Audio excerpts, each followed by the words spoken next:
नमस्कार, मैं हूं आशीष चित्रांशी और आप देख रहे हैं the news launcher. Hot topic with Hemant Atri. लाइए स्क्रीन पर हेमंत जी को फटाफट जोड़िए। स्वागत है हेमंत भाई आपका। फिर वही खबर जो शायद दर्शक नहीं देखना चाहते, लेकिन सच से आंखें मूंद लेने से सच को इग्नोर नहीं किया जा सकता है। सच खत्म नहीं हो जाता। जो सच है वो सच रहेगा। तो देखिए, आप लोग देखेंगे तो हो सकता है इस सच को देख करके सद्बुद्धि कुछ लोगों को आ जाए। कांग्रेस में बवाल शुरू हो गया है और ये बवाल हल्का फुल्का अब नहीं है। अब ये भयंकर बवाल शुरू हो चुका है। राहुल गांधी और कांग्रेस के जमीनी नेता, इन दोनों के बीच राहुल गांधी कौन है? शीर्ष नेता, कांग्रेस का चेहरा। और जमीनी नेता कौन है? जो राहुल गांधी के रास्ते पर चल के राहुल गांधी को मजबूत कर सकते हैं संविधान और लोकतंत्र की रक्षा में। इन दोनों के बीच में अगर दीवार खड़ी हो जाए तो फिर खत्म, कोलैप्स कर गया सिस्टम। और अब दीवार खड़ी हो गई है। और ये दीवार कौन है? इसके लिए कोई ईंट, गारा, बालू, मिट्टी कुछ नहीं, सीमेंट कुछ नहीं जरूरत पड़ी। ये जो स्लीपर सेल है, यही राहुल गांधी और कांग्रेस के जमीनी नेताओं के बीच खड़ा हो गया है। टिकट बिक रहे हैं और इस्तीफे हो रहे हैं धड़ाधड़। ये बहुत ही चिंताजनक है देश के उन सभी लोगों के लिए जो ये उम्मीद पाल के बैठे थे कि राहुल गांधी की अगुवाई में विपक्ष संविधान और लोकतंत्र की रक्षा करे। उन सब के लिए ये खबर दुखदाई है और बुरी खबर है।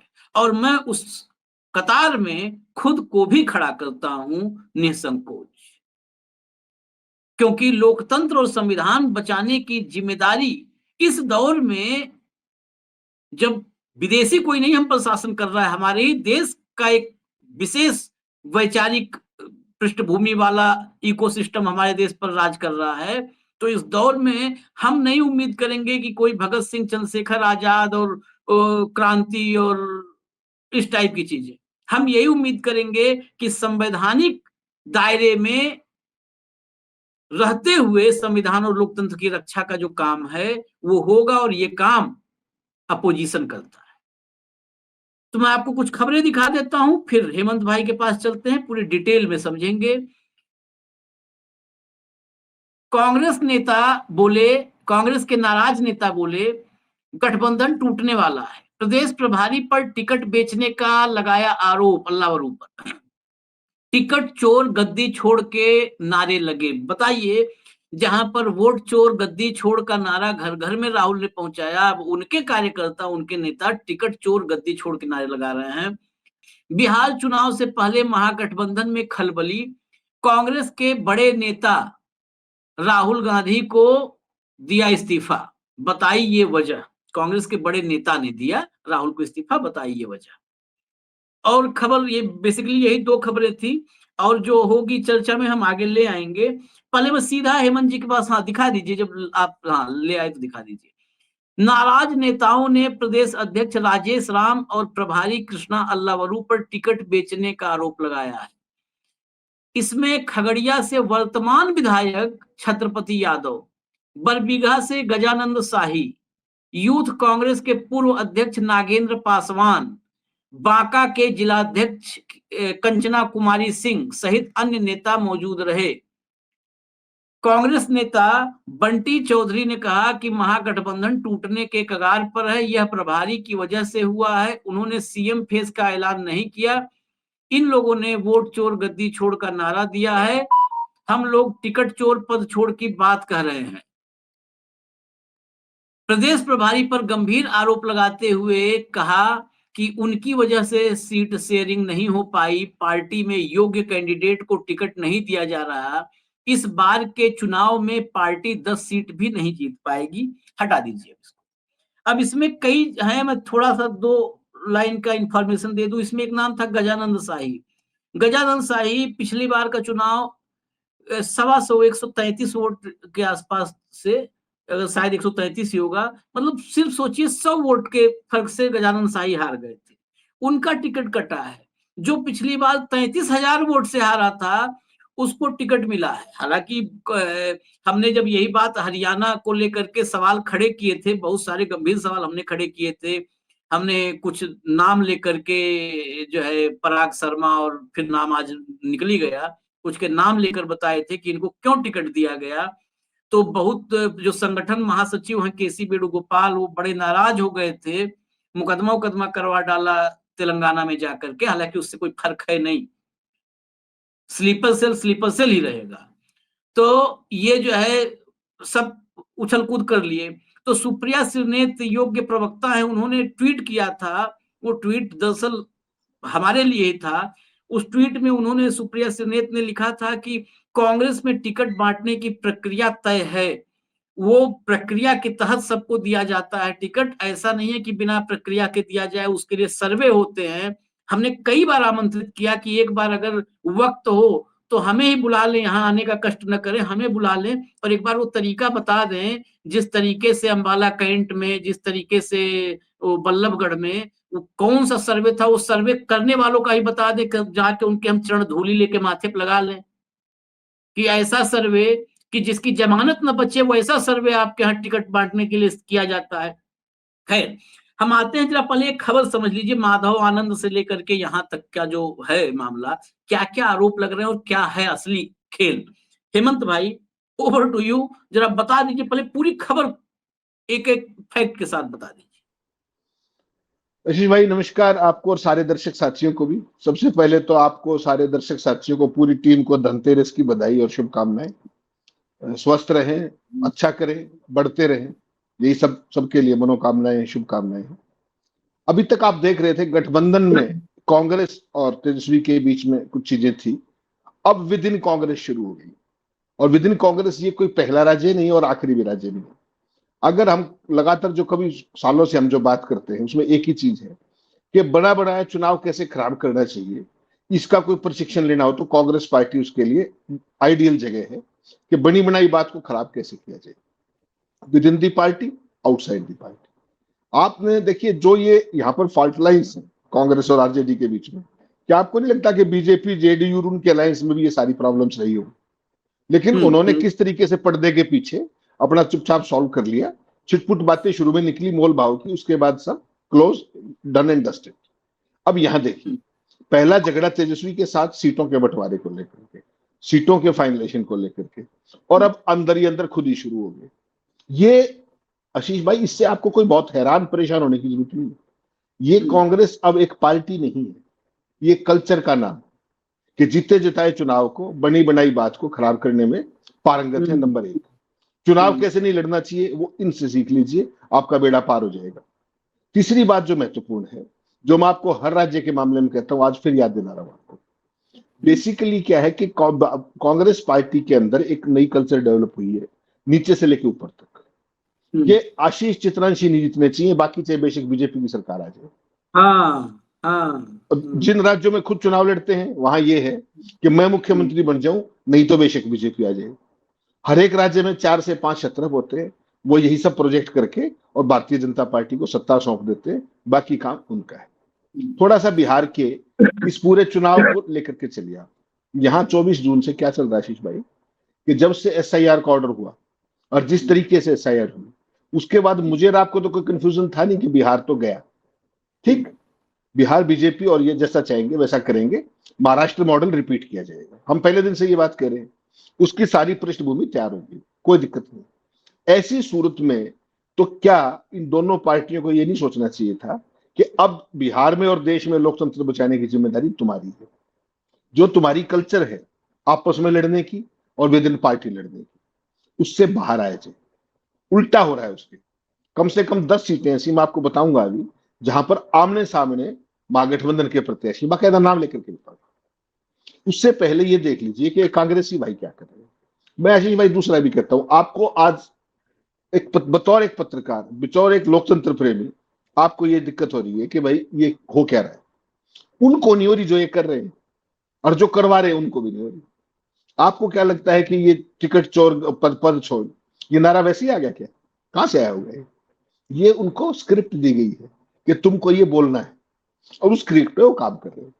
यानी कि वही लाइन कि आशीष चित्रांशी जीतने चाहिए, भाजपा बेशक जीते, ये वो काम। और ये बेसिकली अगर आप देखेंगे फर्स्ट फेज के अंदर आप देखें 121 सीटों पर महागठबंधन के 125 प्रत्याशी ऑलरेडी हैं। तो हो गया, गठबंधन तो हो गया आपका।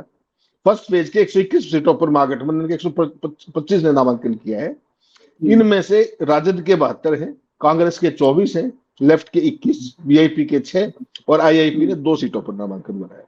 तो 121 सीटें, 125 प्रत्याशी, गठबंधन तो हो गया आपका।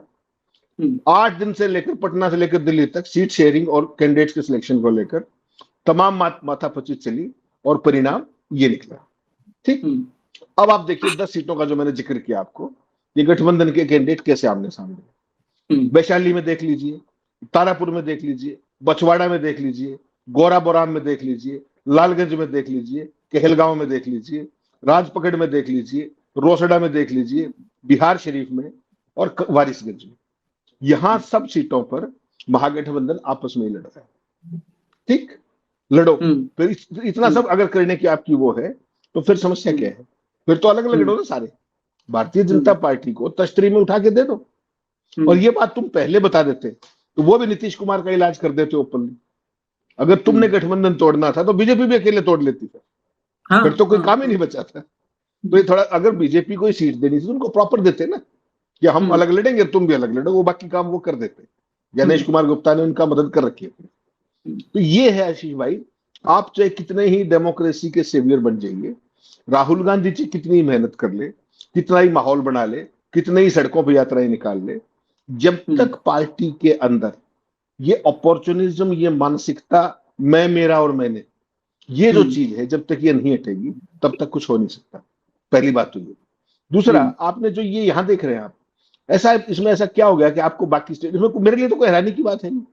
मध्य प्रदेश में मैंने देखा, छत्तीसगढ़ में आपने देखा, राजस्थान में देखा, हरियाणा में आशीष भाई आप तो खुद आए थे, 70 से नीचे एक सीट नहीं बढ़ती थी कांग्रेस की, एक भी। 70 सीट। और ये कौन कह रहे थे? ये मैं और आशीष तनाशी नहीं कह रहे थे, ये वो कह रहे थे जो भारतीय जनता पार्टी के कैंपेन मैनेजर से, भारतीय जनता पार्टी के लिए ओपिनियन पोल और एग्जिट पोल करते। किसने करवाया वो काम? सोच के देखिएगा। और राहुल गांधी उन्हीं को कंधे बिठाए घूमते। हरियाणा में कांग्रेस पार्टी 2005 में सत्ता में आई थी 67 सीटों को लेकर। 2009 में क्या हुआ कि पूर्ण बहुमत नहीं आया, और राहुल गांधी ने चंडीगढ़ की मीटिंग में कहा कि आप 2 चुनाव नहीं आ रहे हैं, आप 3 चुनाव लगातार हार चुके हैं। जिस उनका ये साफ मानना था कि 2009 का चुनाव आप अल्पमत की सरकार थी, आपका बहुमत नहीं आया था, इसलिए उन्होंने 3 चुनाव हारने की बात की। बिहार में तो आप सोच कर देखिए कि चौथा चुनाव, 5वां चुनाव है, 20 साल से तो नीतीश कुमार का राज चल रहा है वहां पे। अगर इस बार भी तेजस्वी सत्ता में नहीं आते हैं तो आपको क्या लगता है कि आरजेडी अगले चुनाव तक बचेगी वहां? लगता है आपको? 20 साल तक एक क्षेत्रीय पार्टी के लिए विपक्ष में रहना कोई आसान काम नहीं है, और अगली बार जब जाओगे तो 25 साल हो जाएंगे। ध्यान रखिएगा इस बात का। उसके बावजूद भी ना कांग्रेस बाज आ रही है, ना आरजेडी बाज आ रही है। और ये परिस्थितियां कब है, इसको नोट कीजिएगा। जब राहुल गांधी के एक फोन पे लालू जी अवेलेबल है, लालू जी के एक फोन पे सोनिया गांधी अवेलेबल है, राहुल के प्रियंका के एक फोन पे तेजस्वी अवेलेबल है। उसके बावजूद इसका मतलब समझिए क्या है कि आउटसाइड स्लीपर सेल जो दिल्ली से ऑपरेट करते हैं, और जो बिहार कांग्रेस के अंदर जो प्रत्याशी हैं, दावेदार हैं, वो सब ये नारे दे करके वोट चोर, पद चोर, टिकट चोर, पद चोर। What do you mean? आप बीजेपी का काम कर रहे हो। मुझे मेरी टिकट कटेगी कांग्रेस से तो मैं बीजेपी का काम करूंगा, ओपनली कांग्रेस में रह करके। ये है कांग्रेस की संस्कृति। राहुल गांधी को सबसे पहले, जो मैं बार बार कहता हूं, कितनी ही मेहनत करूं, जब तक इस माल से मुक्ति नहीं मिलेगी ना आपको, मैं, मेरा और मैंने वाले माल में, तब तक आप कुछ नहीं कर सकते। और ये उनके पास दिल्ली में बहुत आए थे, टोकरों में भरे ऐसे नेता। वो अपने घर के नेता, घर से बाहर उनको कोई नहीं जानता। कोई कहीं बैठा है, कोई कहीं बैठा है, बरसों से बैठा है। दूसरा, मुझे ये बताइए, कृष्णा अल्लावरू जैसा व्यक्ति, नया व्यक्ति कहने को इलेक्टोरल पॉलिटिक्स में, वो क्या करेगा बिहार जाकर के? बिहार में तो एक छोटे से छोटा कार्यकर्ता भी किस तरह का, वो क्या सोचता है, क्या महत्वाकांक्षाएं होती है, क्या वहां किसी गाहक को नहीं भेजना चाहिए था उनके साथ? राहुल गांधी अल्लावरू पे भरोसा करते होंगे, अच्छी बात है, लेकिन बिहार की भी तो रियलिटीज है ना कुछ ग्राउंड की। कोई पढ़ा लिखा स्टेट के अंदर, कोई ऐसी स्टेट के अंदर जो सोफिस्टिकेटेड हो, वहां तो फिर भी समझ में आता है, बिहार में तो 5 मिनट में क्या हाल होगा आप समझ सकते हैं ना उसका। तो कुल मिलाकर नहीं, के मैं बिहार का कुछ चुनाव तो सवाल देखो कुछ सवाल में कहीं तो एडिशन कर दूं। एक तो अल्लावरू को राहुल गांधी ने भेजा कि वेणुगोपाल ने भेजा, इसमें भी संदेह है, मुझे संदेह है। हाँ, दूसरी बात, घाघ को भेजा था पिछली बार 20 में, आपके ही हरियाणा वाले रणदीप सुरजेवाला भेजा था। आज तक ये नहीं पता कर पाई कांग्रेस पार्टी कि आखिरी वक्त में, बिल्कुल आखिरी वक्त में सूची आने के बाद 8 जो है टिकट किसने, 8 सिंबल किसने बदल दिए थे, 8 जो है नाम किसने बदले। उस पर इतनी पड़ताल हुई तो पता चला कि दिल्ली से मेल आया था, तो मेल किसका आया, तो पता चला फलाने का मेल आया था। जब वो वहां जांच हुई तो उन्होंने कहा कि हमने तो मेल ही नहीं किया था। आज तक पता नहीं चला कि किसके कहने हुआ था। तो दिक्कत यह है कि जब बेसिकली राहुल, मुझे लगता है कि राहुल फूटे घड़े में पानी भर रहे हैं और कई साल से भर रहे हैं। इसमें राहुल के भी टैलेंट को दाद देनी पड़ेगी भैया। इस टैलेंट पर नाराज होंगे कांग्रेस के समर्थक तो कोई बात नहीं है, इस टैलेंट पर तो दाद देनी पड़ेगी कि फूटे घड़े में कंटिन्यूअस वो आदमी टोटी खोल के पानी भर रहा है। अरे गुरुदेव, विपक्ष के नेता हो आप, देश बड़ी उम्मीदों से आपकी तरफ देख रहा है, पहले घड़ा या तो बदल लो, नहीं तो घड़ा रिपेयर कर लो। इतने तो काम है, बहुत बड़ा काम नहीं है।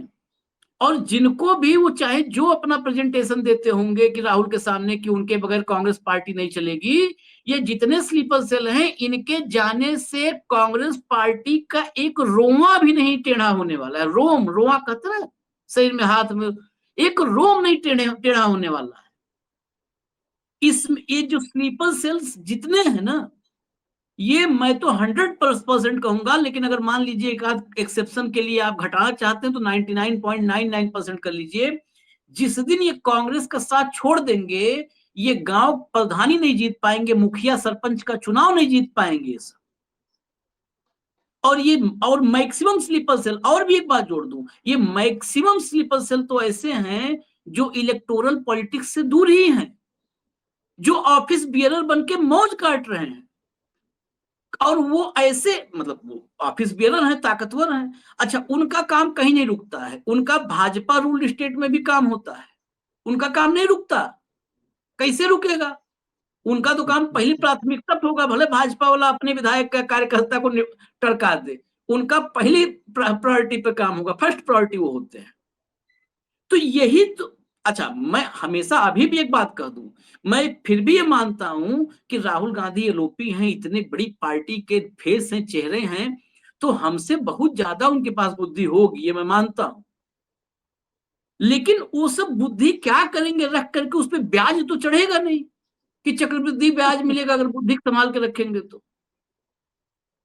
ऐसा तो चक्कर है ना हेमंत भाई, कि मिलता है कहीं चक्रवृद्धि ब्याज बुद्धि पे?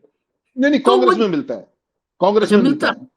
भट्ठा मिलता है तो बिठाने का भारतीय, देखिए, जो भट्ठा बिठाने वाले लोग हैं स्टेट्स के हाँ अंदर, वही राज्यसभा में जाते हैं। ठीक, हाँ वही राहुल हाँ, गांधी के जनरल सेक्रेटरी होते हैं, वही सेक्रेटरी। जिन्होंने कांग्रेस पार्टी का भट्ठा बिठाया, उन सारों को देख लीजिए कहां पर है। जिनके ऊपर सीबीआई ईडी के केस है, वो सारे देख लीजिए। जिस भी स्टेट के नेता के पास सीबीआई के केस है, वो किसी स्टेट के अंदर कांग्रेस पार्टी सत्ता में हो तो बता दीजिए। ये है राहुल गांधी के लिए कि जब तक वो इन लाइबिलिटीज को धोते रहेंगे, कांग्रेस पार्टी का भला हो ही नहीं सकता। क्यों? जिसके ऊपर सीबीआई ईडी का केस हुआ, उसके नब्ज उसका गला किसके हाथ में?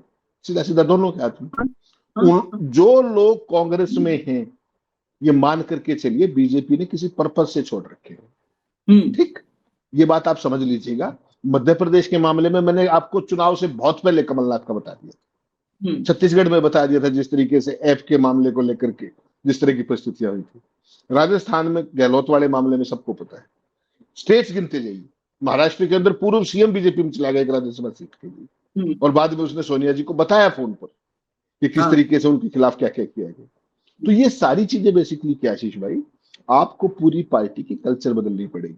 बिहार का सवाल नहीं, बिहार के चुनाव में तो कांग्रेस ये ना भी करती ना, तो मैं तो कन्विंस पहले दिन से हूं, आपसे भी कई बार चर्चा हुई इस पे, ऑन रिकॉर्ड ऑन एयर चर्चा हुई हमारी, कि बिहार का चुनाव तो बीजेपी जीत चुकी है, कुछ भी कर लीजिए आप। ज्ञानेश गुप्ता ने उनका तो रोड मैप क्लियर कर रखा था। इनके पास ऑप्शन ये थी कि जो ये पूर ऑप्टिक्स आप देख रहे हैं, पहले गठबंधन में लड़ाई, फिर कांग्रेस में टिकट चोर और फलाना चोर। इसके बाद बीजेपी को एक बहाना मिल जाएगा कि देखिए हमने तो जीतना ही थे, तो आपस में ही लड़ रहे थे।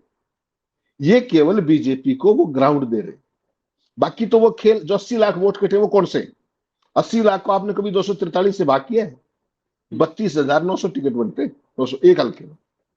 एक निर्वाचन क्षेत्र में 32,000 वोट काटने का मतलब समझते हैं आप क्या है? चुनाव का मार्जिन कितना होता है? ऐसी सूरत में होना तो ये चाहिए था कि तेजस्वी और कांग्रेस अपने सर्वाइवल की लड़ाई लड़ते वहां पर, और मतलब उन्होंने लड़ी, पहले चुनाव लड़ा, लगातार लड़ा, माहौल बनाया, लेकिन जब अब मौका आया तो ये पूरा ऑप्टिक्स उनको बहुत महंगी पड़ेगी। भाजपा का तो प्रोपेगेंडा तंत्र ऐसा है आशीष भाई कि 24 घंटे में तो कानाफूसी करके माहौल बदल देते हैं कि ये है वो है, भला उस काम के चैंपियन है। तो इन्होंने ना तो अपनी पिछली गलतियों से सीखा। तेजस्वी का पिछले चुनाव का ध्यान कीजिए आप, क्या था लोकसभा चुनाव का, देखिए क्या हुआ था कि रात को 2 बजे भी रैलियां करते थे और कितने लोग आते थे। परिणाम क्या हुआ?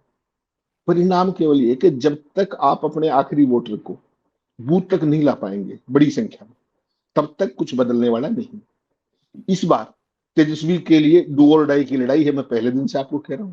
और वही स्थिति इस बार उत्तर प्रदेश में बनेगी अखिलेश के साथ। ठीक, भारतीय जनता पार्टी की शुरू से एक मंशा रही है, वैसे तो ये चाहते हैं वन नेशन वन लीडर, लेकिन दिखाने के लिए इनका ये है कि रीजनल पार्टियां नहीं होनी चाहिए, और उनके अध्यक्ष भी कह चुके हैं ये बात, जेपी नड्डा के मुंह से निकल गया था एक बार, याद होगा। इनका खेल है वन नेशन वन लीडर, और वो ना हो तो केवल कांग्रेस बनाम भाजपा हो जाए, रीजनल पार्टी बाहर हो जाए, रीजनल पार्टी इनकी दुखती रहे। तो इनका मॉडल देखिए क्या है। बीजेपी का मॉडल समझना पड़ेगा। आप पुराने आदमी, सीनियर आदमी, एक चीज देखिए, जो बीजेपी के साथ अलायंस में आया उसको तो इन्होंने निपटा दिया। ठीक, जिसने भी अलायंस किया, महबूबा मुफ्ती से लेकर के प्रकाश सिंह बादल से लेकर चौटाला से लेकर के, नाम गिनते चले जाइए पूरे देश में, जो इनके साथ आया। ये अमरवेल है जिसके साथ चिपके वो जय हिंद होगी उसको। ठीक, कांग्रेस को निपटाया एलाइज ने, एक बेसिक फर्क है। और अब कांग्रेस जब इनको मदद करने की स्थिति में थी, राहुल गांधी का स्टेचर लगातार बढ़ रहा है, तो वैसे में इनकी आपस की मिसअंडरस्टैंडिंग और विद इन पार्टी मिसअंडरस्टैंडिंग। अगर एक बिहार के अंदर आपको एक टिकट नहीं मिली और पार्टी जीत रही हो, तो आपको क्या बुराई है? ये चीज सोचनी चाहिए ना किसी को। कोई नहीं सोचता। जिन राज्यों में अपने दम पे लड़ रही है कांग्रेस, वहां पे मुख्यमंत्री या तो मैं बनूंगा चाहे भाजपा बनेगी, आशीष चित्रांशी नहीं बनेंगे बस। ये जो चीजें है ना आशीष भाई, ये कांग्रेस पार्टी की बेसिक फॉल्ट लाइन्स है। अगर इस देश में डेमोक्रेसी को जिंदा रहना है तो सबसे पहले ये एड्रेस करनी पड़ेगी। आप चुनाव में जा रहे हैं और पहला दिन आज कैंपेनिंग का, फर्स्ट फेज की कल नॉमिनेशन पूरे हुए, आज पहला दिन है कैंपेनिंग का, और उस दिन भारतीय जनता कांग्रेस पार्टी का ये और महागठबंधन की ये खबरें बाहर आ रही है। आप क्या सोचते हैं? अच्छी बात है कि पूरे चुनाव की आपकी ऑप्टिक्स खराब होगी। भारतीय जनता पार्टी के पास सारे समाचार पत्र उनके पेरोल पे, सारा मीडिया उनके पेरोल पे। आप इधर लड़ रहे हो, मोदी जी ने 3 रैलियां फिक्स कर दी वहां पे, नहीं करी हो तो बता दीजिए, आप इसी में लड़ते रहिएगा। चुनाव शुरू हो गया, आप अपनी टिकटों को लेके फंसे हुए। तो ये सारी चीजें बेसिकली, कुछ भी कहिए, भारतीय जनता पार्टी सारे खेल करती है, जो कुछ करती है, लेकिन चुनाव में चाहे वो अमित शाह की आंखों का प्रयोग करती हो, अमित शाह चाहे जो भी करते हो अपने राइज के साथ, लेकिन ये चीजें बाहर नहीं आने देते बियॉन्ड ए पॉइंट। ठीक, तो अच्छी चीज तो दुश्मन से भी सीख लेनी चाहिए।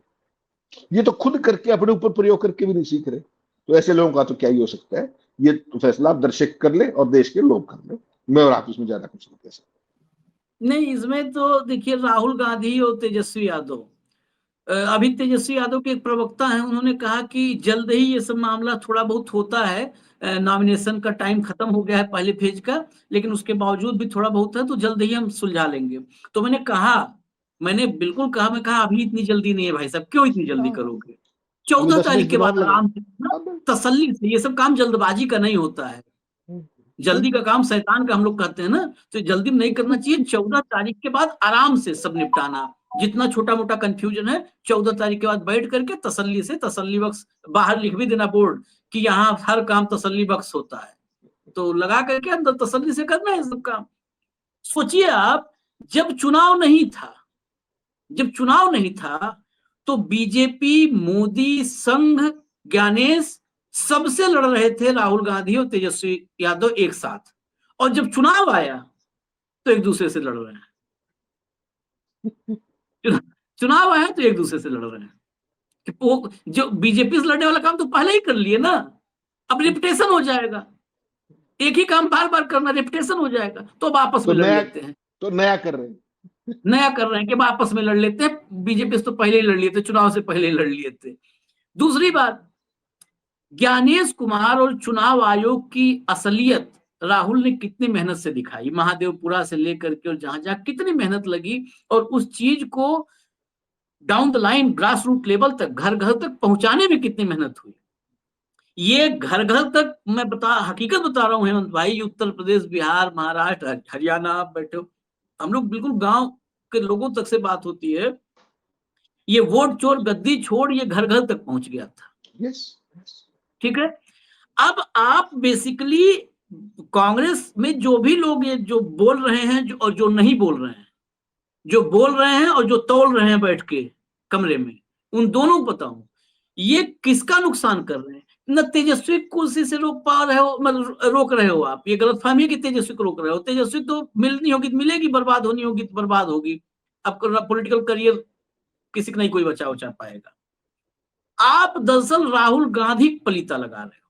राहुल गांधी, ये जो हो रहा है इसमें कौन बेल आउट होगा, कौन बच के निकल रहा है? उसमें एक आदमी बच के निकल रहा है, ज्ञानेश कुमार। बीच में उस चीज की चर्चा की हेमंत जी ने, इसमें ज्ञानेश कुमार बच के निकल रहा है, क्योंकि चुनाव के जब नतीजे आएंगे तो जनता में तो कहेगी, भाई जनता कहेगी अरे यार इसमें क्या ज्ञानेश कुमार का लेना देना, ये तो सब आपस में लड़ रहे थे, एक दूसरे काट रहे थे, इसमें क्या ज्ञानेश कुमार का लेना देना। आपने ज्ञानेश कुमार को, जो ज्ञानेश कुमार और चुनाव आयोग की हकीकत इतने मेहनत से घर घर पहुंची थी, आपने पूरा, ये राहुल गांधी के लिए मैं कह रहा हूं, पूरा लीप पोत के बराबर कर दिया, लीप पोत करके बराबर कर दिया। गोबर लिया, गौमूत्र लिया, दोनों को साना और लीप दिया। अब मुबारक हो आपको, लीपो, और जो बचा खुचा है वो भी लीप डालो। बताओ 6 महीना चल के, 4 महीना चल के, 2 महीना चल के, गाड़ी पे, घोड़े पे, टेंट में, तंबू में, खेत में, पानी में चल करके आप देश को जागरूक करो, उसको सच से रूबरू करो, और उसके बाद 1 दिन से 2 दिन के भीतर, घंटा से 2 घंटे के भीतर रफ्तार देखिए, पूरे पानी फिर क्या करें सिवाय ये जो है कामना करने की धन्वंतरी इन लोगों को मानसिक रूप से जो है स्वस्थ करें, क्योंकि सेहत के, स्वास्थ्य के, आरोग्य के देव हैं। तो मानसिक रूप से आरोग्य कर दें पहले इनको, और वैचारिक रूप से समृद्ध कर दें। ये 2 काम है, आरोग्य और समृद्धि। इसी का त्योहार है धनतेरस।